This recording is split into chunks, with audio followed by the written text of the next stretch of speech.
शक्ति हमें देना दाता, मन का विश्वास कमजोर होना।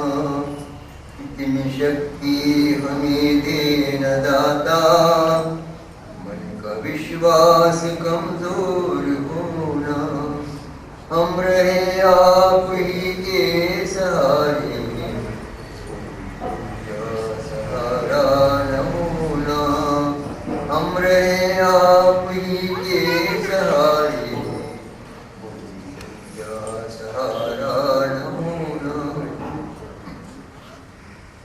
दूर अज्ञान का हो अंधेरा, ज्ञान की तुम हमें रोशनी दो।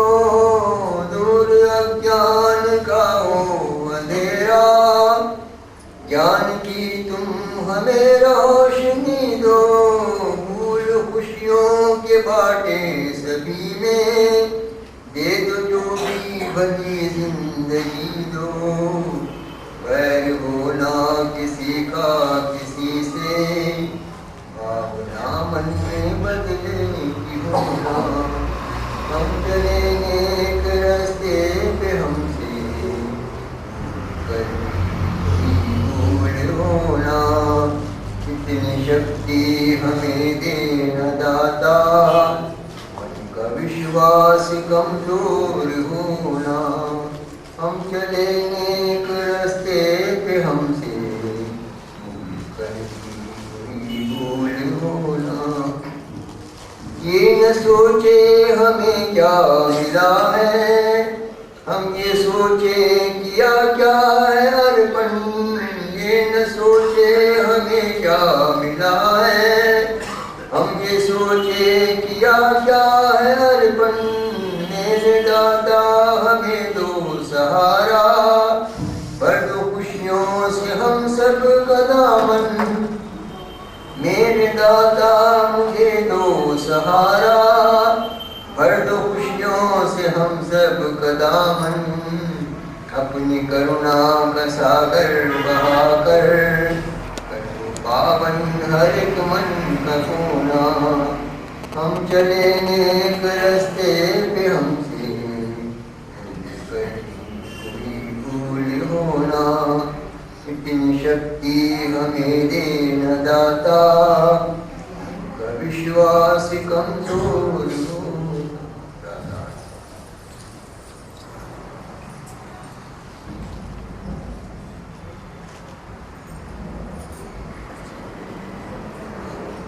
मेरे पूज्य भाई और पूरे स्वरूप भाई और बहनों के चरणों में मस्तक नवाता हूँ।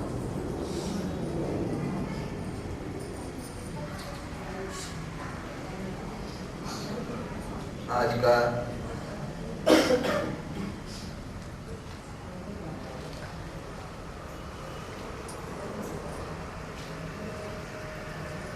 बसंत पंचमी का दिन है, शुभ दिन है। हर साल यहाँ इकट्ठे होते हैं उस मालिक के चरणों में प्रार्थना करने के लिए कि जो साल हमारा चल रहा है वो हमारे लिए खुशियाँ, शादमानी और मेंटल पीस में दे।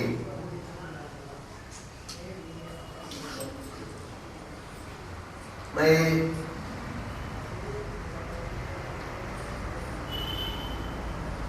इस सेंटर से ताल्लुक रखने वाले जितने भी भाई बहन हैं, सत्संगी हैं, उनसे मैं यही रिक्वेस्ट करूंगा कि बसंत पंचमी के दिन कम से कम अगर कोई दूसरे प्रोग्राम को जाना हो तो अपना प्रोग्राम अटेंड करने के बाद जाइए तो बेहतर रहेगा। क्योंकि इस सेंटर की नींव आप सब जानते हैं जो आनंदजी महाराज ने, इसलिए हमारा बड़ी फर्ज बनता है कि जिसने हमें जन्म दिया है उसके आगे मत्था टेक। गुरु महाराज फरमाते थे अपने घर में दिया जला करके मंदिर में जाए। इसलिए मैं जो सभी भाई बहनों से इल्तिजा करूंगा, प्रार्थना करूंगा कि बसंत पंचमी हो या दूसरा कोई फंक्शन हो और कोई दूसरा सत्संग हो, तो अपने सत्संग को अटेंड करने के बाद वहां जाए तो बेहतर है। मेरे भाई, प्रकृति का नियम है, हर पल हर घड़ी जिंदगी में चेंजेस आते हैं। मनुष्य बच्चा जवान होता है, बूढ़ा होता है और एक दिन चला जाता है। पौधा छोटा होता है, बड़ा होता है, फूल फल देता है, उसका जब समय आ जाता है तो भी चला जाता है। इस बदलते जीवन में, इस बदलती हुई प्रकृति में अगर हम चाहें कि हमारी हालत एक क्या रहे तो पॉसिबल नहीं है। हम अगर चाहें कि हमेशा हम सुखी रहें, दुख हमारे आसपास रहे, तो ये मुमकिन नहीं है, क्योंकि प्रकृति का नियम है। जैसे आप देखिए, सुबह उठते सूर्य भगवान आते हैं, शाम होती जैसे ही सूर्य भगवान ढलते हैं, अंधेरा चला आता है। और अंधेरा हमेशा के लिए नहीं रहता, फिर कभी दूर होता है, फिर सूर्य का उदय होता है। इसलिए अगर हमें सुख और दुख मिलके आते हैं, आदमी अगर दुखी होता है तो हमें परेशान होने की जरूरत नहीं।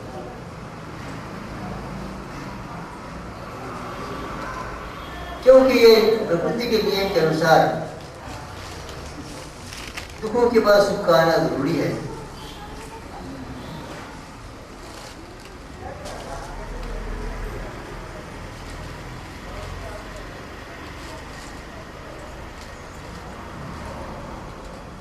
मैं आपसे ये अर्ज करना चाहता हूं कि ये सुख और दुख के देने वाले कौन हैं? सुख और दुख के देने वाले और कोई नहीं है, खुद हमारा मन है, हमारी विचारधारा है और हमारा शरीर है। दादा जी ने फरमाया है, कोई सुख दुख का नहीं, दाता के ही है कुछ सब, कर्म अपने करते हैं वो लोग। इसलिए ये कर्म है जो हमें सुख भी प्रदान करते हैं, दुख भी प्रदान करते हैं, अच्छा भी करते हैं। इससे पहले भी मैंने आपसे अर्ज किया है, सुखों का मेन कारण, दुखों का मेन कारण हमारी विचारधारा है। हमें पॉजिटिव थिंकिंग आती है, सकारात्मक विचार आते हैं, उसी तरह नकारात्मक विचार भी आते हैं, नेगेटिव थिंकिंग भी आती है। संत ने कहा है कि भाई जहां तक हो सके बी पॉजिटिव थिंकिंग। जितने आपको सकारात्मक के हिसाब से ख्याल रहेंगे, वो सकारात्मक एनर्जी, हमारा शरीर उस सकारात्मक एनर्जी से भर जाएगा और उस हालत में आपको दुख का एहसास नहीं होगा। दुख आएगा क्योंकि उसको एहसास नहीं होगा। जैसे आप देखिए, बच्चे हैं, अगर बच्चों को थोड़ा सा मार लग जाए तो उनको दर्द का एहसास नहीं, ज़्यादा नहीं होता। वो अगर बुढ़ापे में किसी को थोड़ा सा मार लग जाए तो ज़्यादा होता है। इसलिए अगर हमें सकारात्मक यानी पॉजिटिव एनर्जी भरी हुई है, तो अगर हमें दुख भी हो तो उसका एहसास कम होता है। लेकिन अगर हमारे दिमाग में, अपने दिल में नेगेटिव एनर्जी भरी हुई है, नकारात्मक भाव भरे हुए हैं, तो फिर अगर सुखी होना भी चाहे तो बड़ी मुश्किल से होगा। इसीलिए संतों ने ये कहा कि बी पॉजिटिव थिंकिंग, सकारात्मक भाव भरिए। अब ये भाव उठते कहाँ से हैं? संतों ने जैसे कहा है कि एक अच्छे और बुरे कर्म का मूल कारण हमारा मन है। कहा कि वहां से ही ये भाव उठते हैं, चाहे वो अच्छे भाव हो, चाहे बुरे भाव हो, चाहे सकारात्मक भाव हो, ये उठते वहीं से हैं। क्योंकि मन उसको पैदा करने वाला है, और जो अच्छे भाव पैदा होते हैं तो हमारा मन सुखी होता है, बुरे भाव पैदा होते हैं तो हमारा मन दुखी होता है। मैं आपको इस सकारात्मक भाव और नकारात्मक भाव के बारे में एक इंस्टेंस आपको सुनाना चाहता हूँ, जो परमदास जी महाराज ने स्वयं अपने सत्संग में उन्होंने फरमाया है। वो लिखते हैं कि होशियारपुर में जब वो सत्संग दे रहे थे, बहुत दिन पहले की बात है, तो उनके पास एक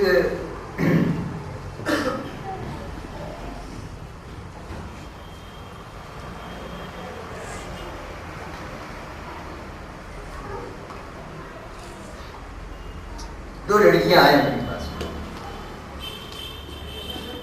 और एक ने कहा कि बाबा जी, हमें हमारी शादी भी कई साल हो चुके हैं और हमें संतान नहीं है और हम चाहते हैं कि आप बता दीजिए इससे हमारी संतान हो जाए।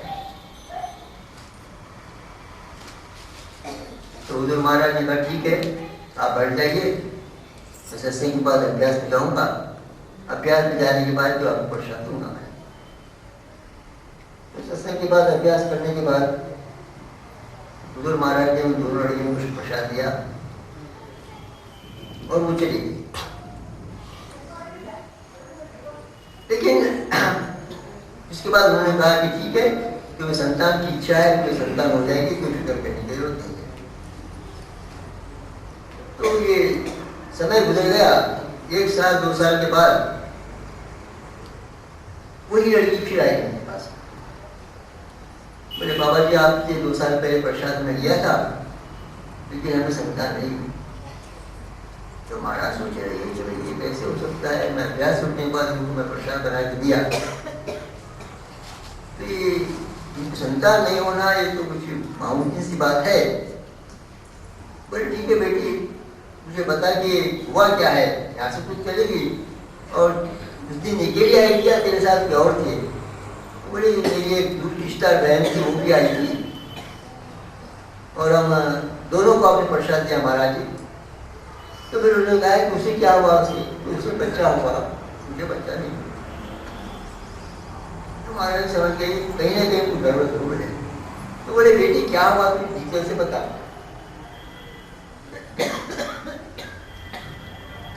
तो उसने कहा कि महाराज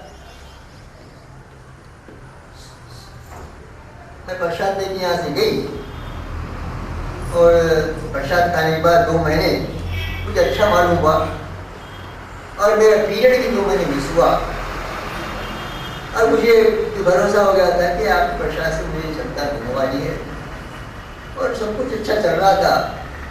इसके बाद मेरी एक दूर की रिश्ते की बहन जो अमेरिका रहती है, वो अपने परिवार के साथ मेरे पास आई और बातों बातों में उसने कहा कि क्या दीदी संतान तुम्हारी नहीं है? तो मैंने कहा कि मेरी संतान कभी नहीं है, मैं बाबा जी का प्रसाद आई हूँ और प्रसाद खाएंगे और मुझे पूरा यकीन है कि संतान होगी। तो इसकी बहन ने हंस के कहा कि अगर बाबा जी का अगर किसी के प्रसाद से संतान होगी तो फिर क्या बात। हंसते हुए उसने कहा कि अगर प्रसाद से संतान होती है तो क्या बात है, मजाक में बोलती हुई चले गया। वो उसका मजाक करना है, इसके दिल में पड़ गया। अब तक उसके सकारात्मक भाव थे कि मेरे महाराज का प्रसाद डाली हूँ, मुझे बराबर संतान होने वाली है।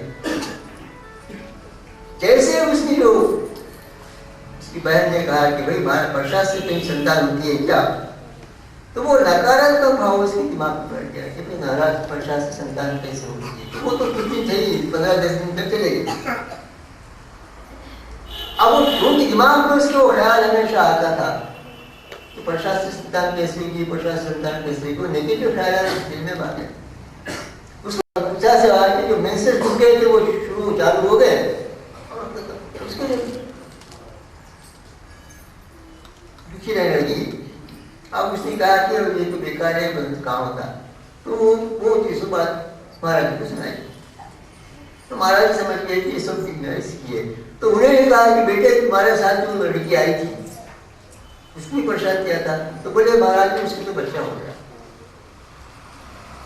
हम क्या होता है, महाराज जी वो फरमाते हैं कि 5 मरतबा आदमी जब पढ़ा लिखा होता है तो उसको विश्वास की कमी होती है। वो समझता है कि भाई हम जिसे प्रसाद देते हैं कि होता है क्या।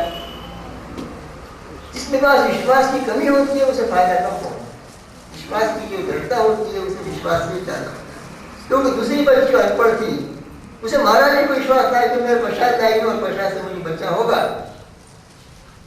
तो वो महाराज जी कहते हैं कि हमेशा जो भाव रखते हैं आप मन में सकारात्मक भाव रखिए, आप भाव मत रखिए, क्योंकि जो नेगेटिव ख्याल है वो आपके मन में ऐसे एनर्जी भर देती है जिससे आपका मन बिल्कुल परेशान हो जाता है, दुखी हो जाता है। उस हालत में अगर आप उसमें पॉजिटिव एनर्जी की दाखिल करना चाहें तो नहीं। आप सोचिए, हमारे सुख देने वाले, हम दुख देने वाले हमारे ख्याल आते हैं। हम क्या करते हैं, सुखों को हम इन दायनी चीजों में तलाश करते हैं। किसी को धन की जरूरत है, धन की तलाश, धन मिल जाए तो खुश होता है। किसी को परिवार में सुख मिलता है, परिवार अगर सुखी है तो सुख मिलता है। किसी को बंगलों में खुश है, कोई बैंक बैलेंस में खुश है, कोई किसी चीज में खुश है। लेकिन ये क्या है कि हमेशा रहने वाली चीज नहीं है। कुछ दिन रहेगा, अगर फर्ज कीजिए किसी वजह से अगर गरीब हो गया तो दुखी हो जाता है। किसी वजह से कोई संबंधी छूट का चले जाते हैं, दुखी होता है। शरीर है ये हमेशा रहने वाला तो नहीं है। अब आप देखिए, परिवार का आदमी है, बड़े बूढ़े रहे हैं, काफी एज रहते हैं, जब तक वो जिंदा है हमारा प्रेम रहता है। जिस समय तो परमात्मा की अंश निकल जाता है, शरीर रहता है, हम क्या करते हैं, अरे भाई काफी देर हो गया ना, अभी पूरी चलो हो गया। आदमी वही है, लेकिन परमात्मा का अंश निकलने के बाद क्या होता है, हमें वो प्रेम नहीं रहता, खत्म हो जाता है। इससे साफ जाहिर है कि हमें शरीर से प्रेम नहीं है, आत्मा से प्रेम है। और संत यही कहते हैं कि अपने आप को सोचो, ये सोचो कि तुम शरीर नहीं हो, आत्मा हो। अगर हम सोचें कि हम शरीर नहीं है, आत्मा है, तो शरीर को दुख देता है तो दुख नहीं हो। परमदास जी हमेशा ही कहते थे कि एक स्टेज आने के बाद से शरीर से अपना ध्यान निकाल। इससे पहले इसकी मर्तबा जब हमारे पूज्य ईश्वर जी महाराज आके बैठे थे, महाराज जी बैठे थे, यहाँ बैठे थे। ईश्वर जी तो दुखी थे, वो तकलीफ थी उन्हें। ईश्वर जी महाराज बोल रहे थे कि महाराज जी से पेशाब की तकलीफ है, ये वो है।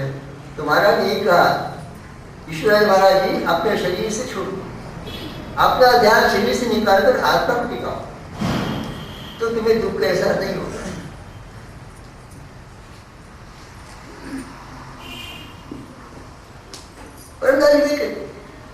बूढ़ा हो गया हूँ, मुझे पेशा की तकलीफ है, लेकिन जब तक मैं अभ्यास में रहता हूँ मुझे इसका फिक्र नहीं रहती, शरीर का ध्यान नहीं रहता हूँ। लेकिन ऊपर से नीचे उतरता हूँ, जब तो शरीर में आता हूँ तो फिर शरीर के तो दुख सुख जो है कि मिलता है। परमदास जी फरमाते हैं कि भाई ये सोचो कि तुम शरीर नहीं हो, तुम्हारा संबंध आत्मा से है, क्योंकि शरीर हमेशा रहने वाला नहीं है, नाश होने वाला है, पंचतत्व मिलने वाला है। वो आत्मा ही है जिसमें हम समाते हैं। तो यह अभ्यास क्या है, आत्मा से अपने आप को जोड़ना है। वो मालिक का जो हमारे शरीर में है, उस मालिक के अंश से जुड़ना है। जिस मोमेंट आप मालिक के अंश से जुड़े तो आपको किसी चीज की कमी नहीं है। संतों के पास हम जाते हैं, हर चीज के मांग करते हैं, कोई कुछ मांगता है, कुछ मांगता है, क्या करते हैं, जिस चीज की कमी है आप वही देते हैं। अब मेरे को पैसे की जरूरत है, किसी के पास गया तो पैसे तो नहीं देंगे, तो बोलेंगे भाई खुश है, मालिक तेरी मनोकामना पूरी करे। जो आशीर्वाद है, मालिक तेरी मनोकामना पूरी करेगा, जो आशीर्वाद है वो आशीर्वाद ही बनता है, क्योंकि संतों का कहा हुआ पूरी करता है। इसलिए मैं आपसे ये रिक्वेस्ट करता हूँ कि 24 घंटों में आप देखो कि आपकी पॉजिटिव थिंकिंग कितनी आती है, नेगेटिव थिंकिंग कब आती है। जितना आप नेगेटिव थिंकिंग को कंट्रोल करोगे उतना ही हमें सुख का एहसास होगा। नेगेटिव थिंकिंग कैसे कंट्रोल करेंगे आप? ऐसे विचारों को, ऐसे दृश्यों को, ऐसी बातों को मत सुनिए जिसे सुनने से हमारे मन को उल्टा असर होता है।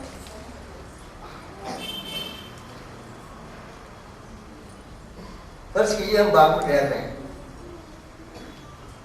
सुहाना मौसम है, हवा चल रही है, मन प्रफुल्लित हो रहा है। उसी वक्त अगर फर्ज कीजिए हम सामने देखते हैं कि आरती जा रही है, हमारी विचारधारा बदल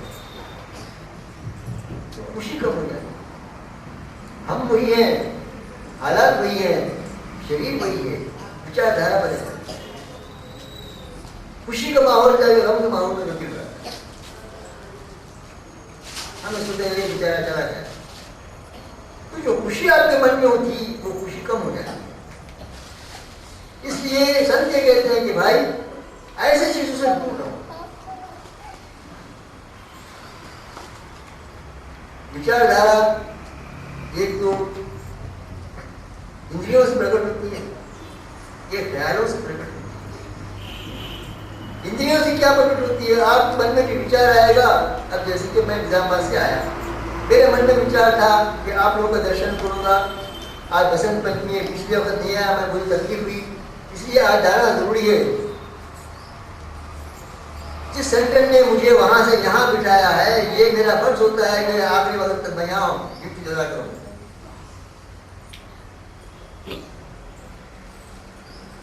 मैं जानता हूँ किस पोजीशन से किस पोजीशन में आया। हुजूर महाराज की दया है, वो जानते थे मुझे, आनंद वाली महाराज उनके साथ कभी में उनके साथ कभी नहीं आया, मैं दूर दूर रहता था, पकड़ पकड़ के लाके बिठाते, तो बैठो मेरे साथ। मेरा एक छोटा भाई था, बड़ा भाई,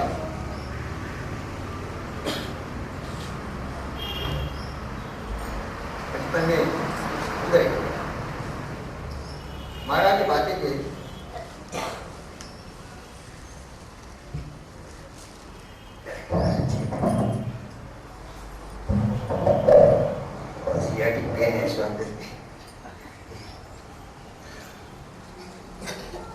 तो माता जी इसे जबकि सत्संग करते थे वो पैर के पास छोड़ दी, तो महाराज जी के अंगूठे को चूसता रहता था, वहीं पड़ा रहता था, रोता नहीं था, कुछ नहीं होता, जब तक महाराज सत्संग में पड़ी पड़ा रहता। उसके बाद जब महाराज जी बोलते रहे तू ले जा, यहाँ से ले जा, तो ले जाते। तो वो 7 साल में चला गया। माता जी कुछ दिन के बाद महाराज जी का आगमन हुआ। बोले बेटी क्यों दुखी होती हो, क्यों दुखी होती हो? तू कहीं गया नहीं, वही हो। वो तो समय की तलाश कर रहा है तेरे परिवार को खिलाने की, तेरे परिवार को खिलाने के लिए समय की तलाश कर रहा है, मैं आएगा।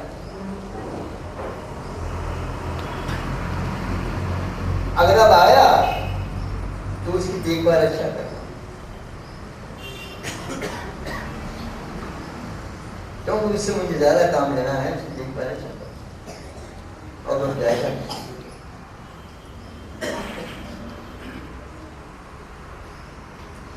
आप ये हो जो महाराज जी निजामाबाद आए, माता जी कहती थी मेरा जन्म नहीं हुआ था, उसको बोले बेटी अब फिर नहीं आऊंगा मैं, आप देखो दर्शन कर ले। और तेरा जो बच्चा गया है वो बच्चा आ रहा है, मैं शायद देख नहीं पाऊंगा, लेकिन उसकी परवरिश कर।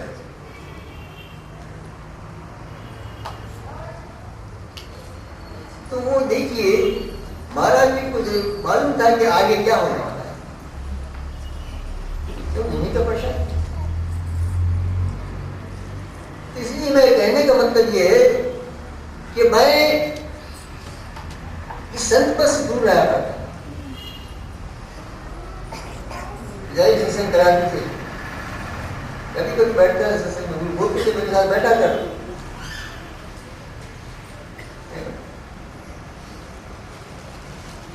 अगर हमारा कहीं होता बोले मैं जाता हूँ कहीं स्टेशन पे जाता हूँ, मेरे साथ रहा करो। अब इतना देखिए आप लोगों का प्रेम भी खींच कर आया, इसलिए तबियत खराब हुई, सियाटिक नर्व को पेन है जो है, बड़ा ज्यादा जरूरी है।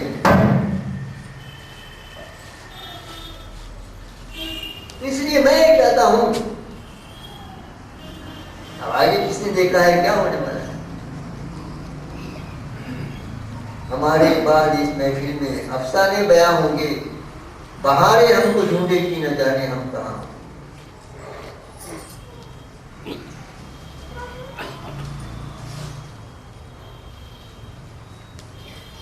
जब तक शरीर है उस बारी की याद करना जरूरी है। मैं अभी अर्ज कर रहा था कि दुखों का मूल कारण हमारा मन है। हम मन अच्छा भी सोचता है, मन बुरा भी सोचता है। किसी के बारे में हम अच्छा सोचते हैं, अच्छा हो जाता है। किसी के बारे में बुरा सोचते हैं, अगर जिसके बारे में हम बुरा सोचे उसकी विचार शक्ति हमारे विचार शक्ति से अगर मजबूत है तो हमारे ख्यालात उसको कुछ भी नुकसान नहीं पहुंचाते, वो ख्यालात पलट के आके हमें नुकसान पहुंचाते। इसलिए मेरे भाई किसी के बारे में बुरा मत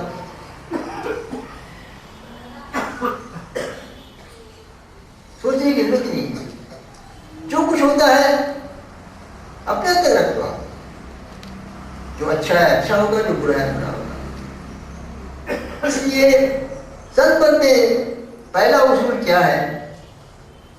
मालिक पे विश्वास रखो।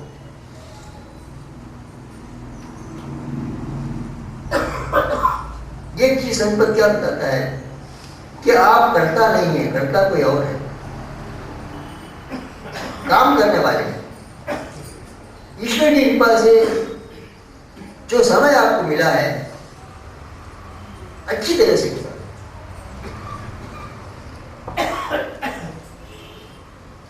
लोग क्या करते हैं 24 घंटे में देखिए, हमने जो घंटा आधा घंटा भी पानी किया नहीं करते।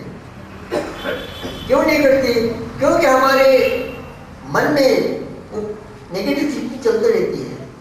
उसका ऐसा हुआ, इसका ऐसा हुआ, इसका ऐसा हुआ, इसका ऐसा। हम अपने आप को दूसरों से कंपेयर करके देखते हैं कि भाई अरे वो तो मालदार आदमी है, मैं मालदार नहीं हो सकता। एक मटका का जिक्र है कि कैलाश के बाद भगवान शिव और पार्वती बैठे थे।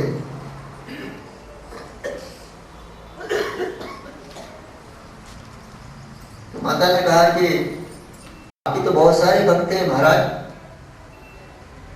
आप किसी को दर्शन तो दीजिए। बोली देवी अगर मैं किसी को दर्शन दूं तो मुझे पहचानेगा नहीं,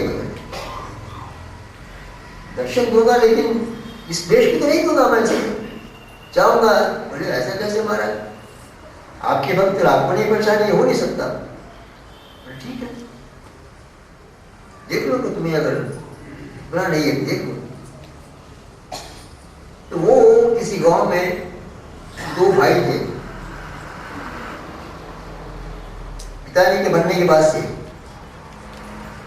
उसमें से एक अकलमंद था, एक थोड़ा कम अकलमंद था। उसमें जो अकलमंद आदमी था पिताजी को ज्यादा प्रॉपर्टी वो ले गया, जो कम अकलमंद था उसे थोड़ी प्रॉपर्टी मिली।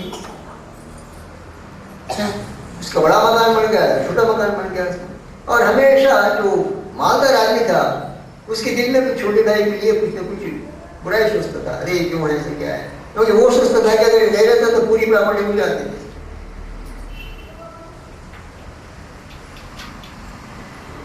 अब क्योंकि छोटा भाई कभी गरीब आदमी था, कभी मांग लिया करता था बड़े भाई से, और कभी देख तो कभी तकलीफ होती थी, हमेशा मेरे पास ना करता है इसके अंदर क्यों देना इसके पैसे। तो एक दिन क्या देखता है सुबह के वक्त कि पूजा पाठ करके आके गद्दी पर बैठा हुआ है, खाता लिख रहा है, उतने में सामने से क्या देखता है कि तो छोटा भाई आ रहा। अरे ये तो बिल्कुल आज अच्छा नहीं दिन वगैरह, सुबह से उठ के पैसे मांगने के लिए मेरे पास आ रहा है। वो आने से पहले ही कदम रखने के पहले बोलते हैं मेरे पास पैसे नहीं, चले जाओ, वापस चले जाओ, वापस चले जाता है। भगवान बोलते, शिव जी बोलते, देखो मैं उसे दर्शन देने के लिए गया लेकिन वो समझ नहीं आता। इसलिए अगर फर्ज कीजिए कोई आपके दर्शन दे दिए, ईश्वर तो हमें देखा नहीं, एक शक्ति है, हवा चल रही है, ईश्वर का रूप है, पानी बरस रही है, ईश्वर का रूप है। अगर ईश्वर आके खुद जो से बोले, हमारे सामने आके बोले कि मैं ईश्वर हूं, तो मानने के लिए तैयार नहीं होता। इसलिए विचारधारा बदलने की जरूरत है। अगर हम चाहते हैं कि हमें खुशी हो, थोड़ा सा विचारधारा बदलिए। क्या विचारधारा बदले कि नकारात्मक जितने भी ख्याल आते हैं, नेगेटिव ख्याल जो है किसी के बारे में, क्योंकि नेगेटिव ख्याल हम संतों ने कहा कि नेगेटिव ख्याल अपने दिमाग पर रहेंगे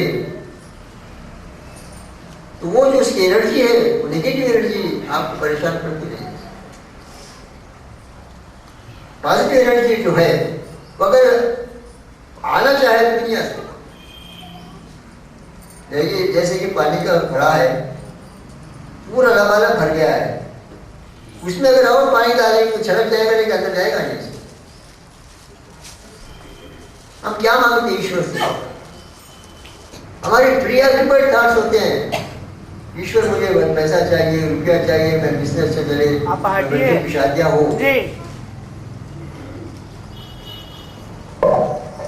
तो हमारे मन की झोली हम खुद भर लेते हैं, हमारी डिमांड से हमारे मन की झोली भर लेते हैं। मुझे ये चाहिए, वो चाहिए, ये चाहिए, ये चाहिए। जब आपके मन की झोली भरी हुई तो वो क्या देगा आपको? आपके मन की झोली खाली हो तभी तो वो जो है कुछ। इसलिए मांगनी चाहिए।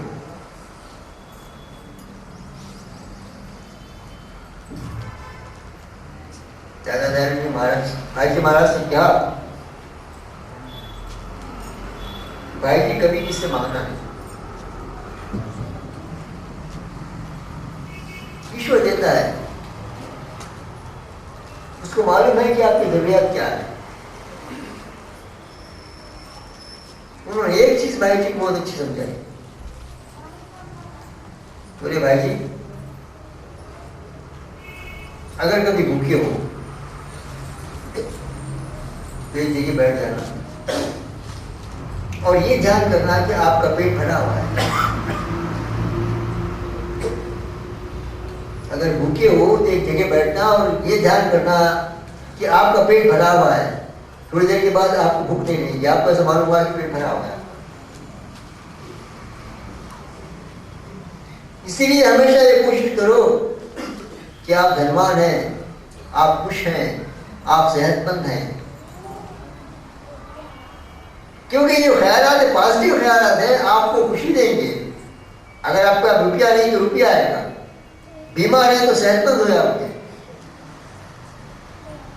तो ये पॉजिटिव थिंकिंग ख्याल है। अभ्यास में क्या करते हैं? चित्त की वृत्ति का ये टिकाते हैं।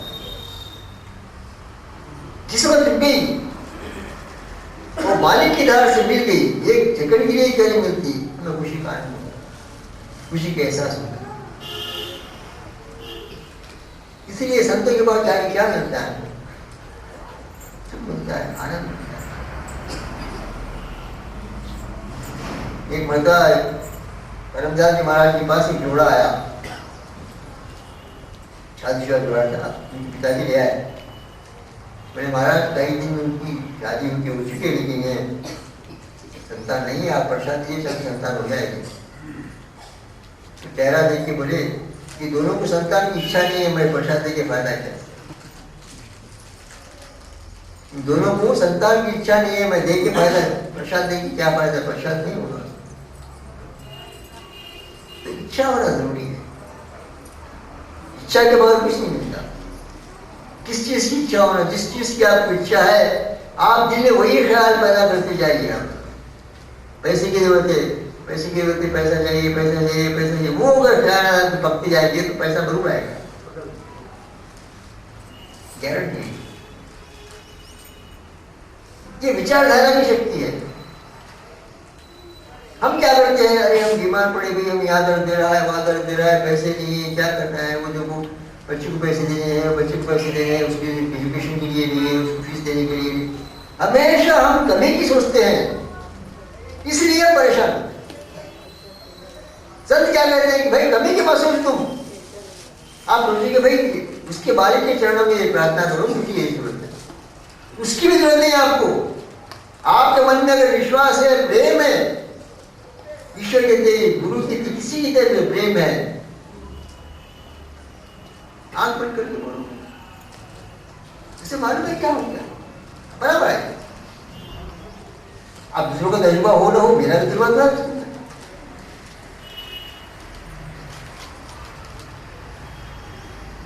इसलिए संत क्या कहते हैं कि भाई हमेशा ऐसा नहीं, ये पॉजिटिव थिंग हर आदमी बोलता है। ये ऐसा नहीं कि हम ही बोलते हैं, संत ने कहा गया हर जगह काम है कि भाई बी पॉजिटिव थिंग, नेगेटिव ख्याल कभी एंटरटेन मत करो। आपने करके नहीं किया, आप पैसा नहीं है, पैसा आएगा, सेहत नहीं है, सही आएगी, और कोई परेशानी है सब दूर हो जाए। हो सकता है कि देर से हो। अभी कल की बात की, महाराज जी बैठे थे, प्रसाद दे रहे थे, मैं बाजू उधर बैठे थे, वो बैठा था, तो एक भाई आए, महाराज पिछले वक्त हम प्रसाद दिए थे, संतान नहीं, आपने कहा संतान जल्दी होगी, बोले बेटी बंधन मत करो, मैं देता हूँ ले लो उसमें, ये मत बोलो कि 6 महीने में है, साल भर में, 2 साल वो भी हाथ। आप ईश्वर में बंदिश मत करो, प्रार्थना करना बताओ, प्रार्थना करो, देना उसकी मर्जी की बात है, देता नहीं देता, देता है तो शुक्राना करो, नहीं देता है तो बोलो ठीक है मालिक, ठीक है, अच्छा, अपने फिर कभी सही।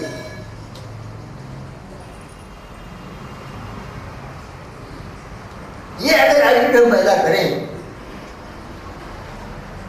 कभी नहीं, किसी से कभी नहीं। मुझे याद है, पिछली जब मैं देखता हूं, हम क्या करते हैं, हम प्रेजेंट जीता नहीं, पास्ट में क्या है देखते हैं, फ्यूचर क्या है देखते हैं, प्रेजेंट में क्या चल रहा है, अब क्या चल रहा है वो नहीं देखते। तो मैं आपसे ये अर्ज कर रहा था कि 1975, 74, 78, 72, 65 के बाद प्रैक्टिस नहीं चलती थी मेरी,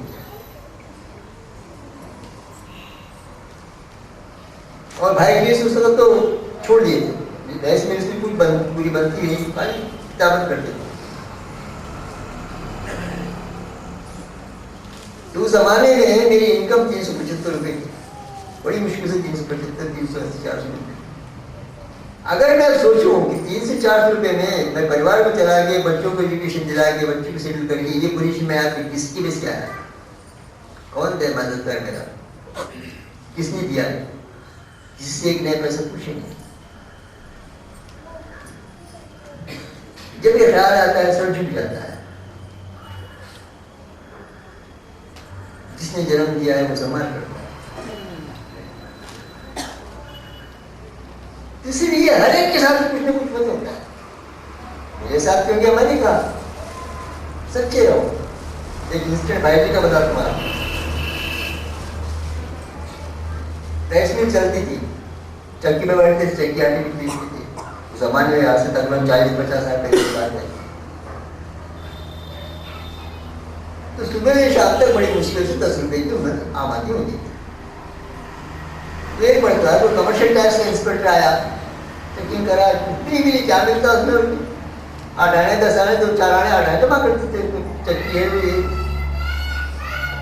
चपरासी के साथ आया, मुस्लिम था, भाई जी को बोला मुझे 5 रुपये दो, उन्होंने बोली खांसी कहाँ से रहूँगा, मेरे पास नहीं कमाता हूँ तो सुबह मैं ये बच्चों को तुमको कहाँ से रहूँगा, क्यों दिमाग है मेरे पास, क्या है मुझे बताओ। तो गलती पकड़े तो ठीक है, कुछ नहीं है, नहीं जो आप तो तकरार हो गई। उससे में भाई जी का गुस्सा होता था, पेट्रोल लेकर थप्पड़ मार दिया।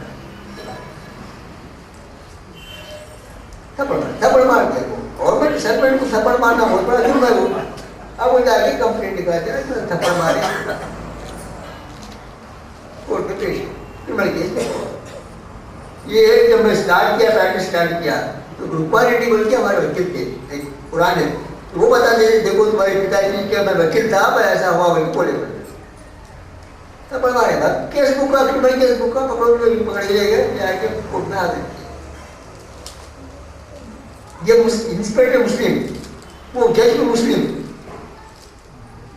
तो बोले उनको समझाया पहले, रूपाणी साहब समझाया कि देखो भाई जी, उन्हें पूछते भी आप थप्पड़ मारे क्या, तो नहीं मारो बोल के बोला उसके अंदर।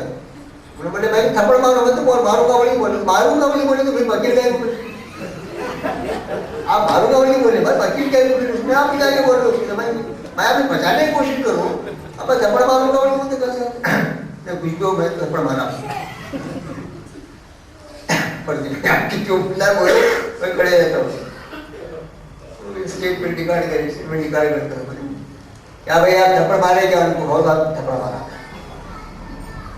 लिख रहे हो, सरकार ये नहीं पूछेंगे थप्पड़ क्यों मारा मैं,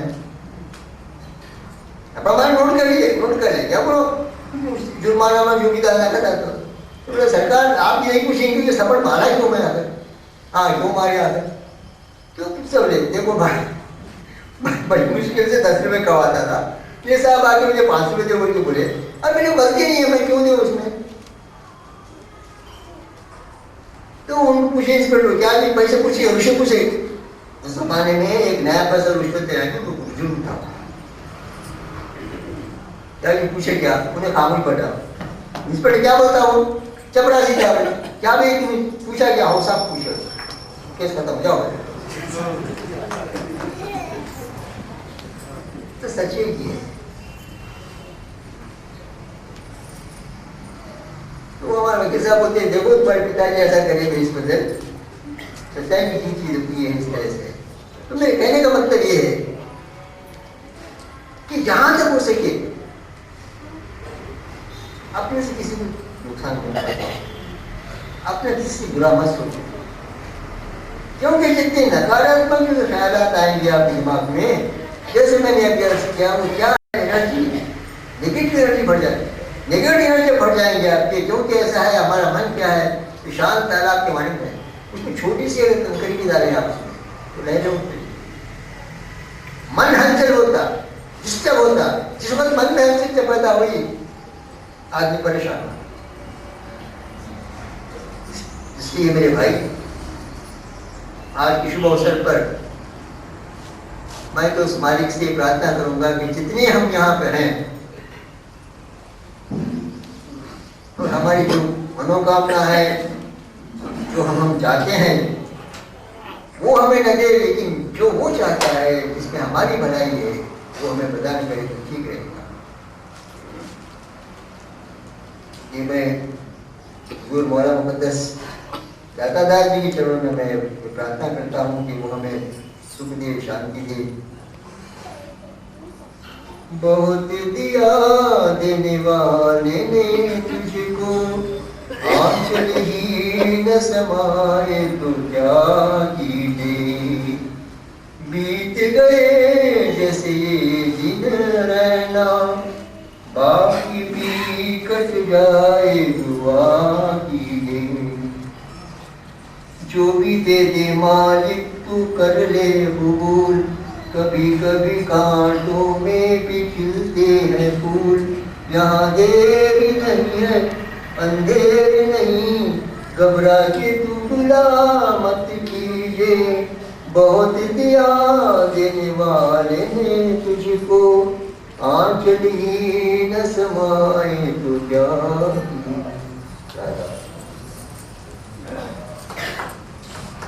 न धन मुझे देना न दौलत मुझे देना, अगर देना है अपने दुख पर ताकत मुझे, सब बोला। राधा